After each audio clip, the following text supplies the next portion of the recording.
मेरे प्राण देवता,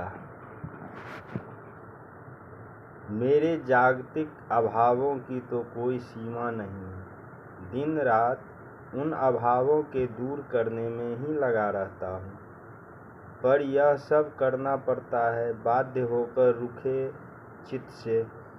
लेकिन रात दिन इसी में बीत जाते हैं।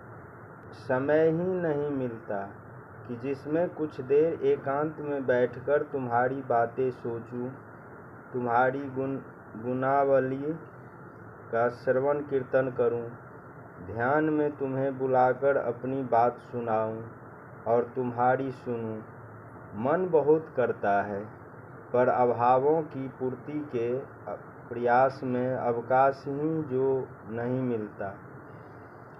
क्या करूं? जिन विषयों के लिए इतना प्रयत्नशील हूँ, उनके प्रति कोई आसक्ति व प्रीति नहीं है। मन का फसाव या खिंचाव भी नहीं है। इतना होने पर भी मैं उन्हीं में लगा हूँ। मालूम होता है यह सब तुम्हारी ही करामात है। तुम्ही ने बाध्य किया है उनमें लगे रहने को, पर बार बार तुम्हारी याद तो आती ही है। यह भी निश्चय दिखता है कि तुम यदि मिल जाते तो यह सारी प्रपंच की बातें सहज ही छूट जाती। असल में भाई, तुम्हारे मुख की ओर देखकर ही तो मैं तुम्हारे संसार में लग रहा हूँ। हाँ, यह अवश्य मेरी त्रुटि है कि मैं तुम्हारे इस संसार को सदा सर्वदा तुमसे भरा हुआ है, तुम्हारे आनंद से भरा हुआ, तुम्हारी मधुरता से भरा हुआ नहीं देख पाता है। इसे यदि मैं तुम्हारे साथ मिलाकर देख पाता या इसके रूप में तुम्ही को देख पाता, तब तो फिर यह प्रपंच या झंझट प्रतीत ही क्यों होता। फिर तो यह सुखमय, आनंदमय, मधुमय ही हो जाता। मैं समझता हूँ संसार तुम्ही से बना है और तुम्ही से सना है। इसको तुमसे अलग देखना उचित नहीं है। इसे यथार्थ रूप में देखना नहीं है।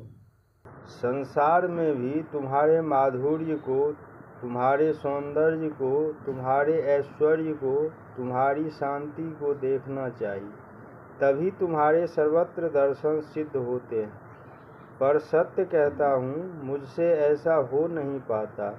मैं 24 घंटे संसार में रहता हूँ, पर संसार मुझको तुमसे पृथक पृथक, एक जंजाल, एक छलना, एक यातना, एक क्लेश सा दिखाई देता है।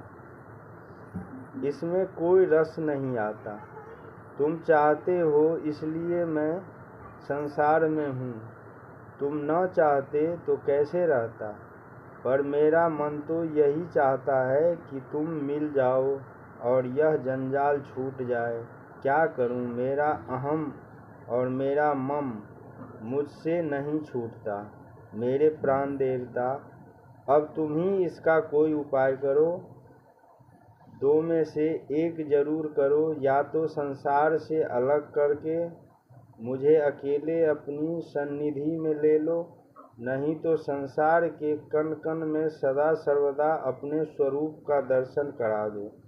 फिर तुम्हें कोई उलाहना नहीं दूंगा मेरे स्वामी। जय श्री हरि।